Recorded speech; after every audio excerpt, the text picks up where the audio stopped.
Hi, I'm Kevin, And I'm Amanda. and we are serving up All that jam.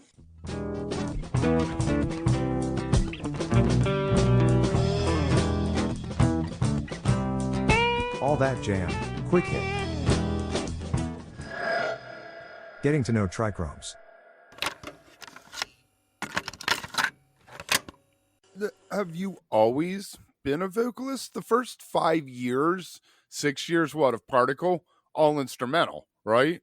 No, I've not always been a vocalist. Particle, yeah, for part of more than that. From basically, yeah, from 2000. I guess you're right. You know math, the calendar of Particle better than I do at the moment right now. Yeah, I I was think just reading it online. we didn't add our vocals till about 2006, and even then it was slim. Particle was more of an instrumental band, and even when there was singing, I didn't do much. It was when I moved to Kansas City and started getting in some pickup acts, I started singing more, and then with Pink Talking Phish, I started singing more.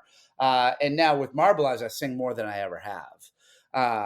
And the other thing that's fun is I've been writing songs for other people to sing too. And so Max Chase has a very unique voice. I love it. And there have been songs I've written that have been for him to sing lead on, or I've written songs where each of us take a verse and we harmonize the chorus. And that stuff's been really fun to do. So the first album, you said what you recorded 16 songs, and then how much of a gap was there between that and when you decided to pull the second one to start the We second got one? into the studio relatively soon after we released that album. The post-production took a while. We weren't in a super rush for it to come out for album number two. Album number two has a great story to it. The beginning of 2021, the pandemic was still in effect. And we were given an amazing gift of I had the idea to do a live stream series like lots of bands were doing, and I reached out to nugs.net and they agreed, because it was like a new band, new music in the pandemic. It was a nice story. They agreed to host the live stream series. We called it Marble Eys Mondays. Every other Monday between January through April of 2021, we played a 2-hour concert every other Monday. And so we did a nice handful of those. The venue in Portsmouth, New Hampshire called the Press Room, they opened up our doors, their doors for us. We basically set up shop there. We're the only band in there. So we kept all our gear there for those months. And they have, they're partnered up with a production company that was test driving live stream gear at their venue. And so it worked out that they were able to facilitate the live stream as well.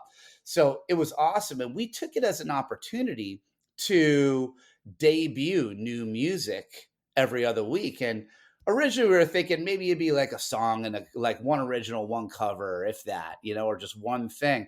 But there were some weeks that we debuted 4 or 5 different things because we were just flowing on it. It was wild. It was so cool the way that this was going. So album number 2, we wound up taking it's a 9-track album, and every song was written during that live stream series.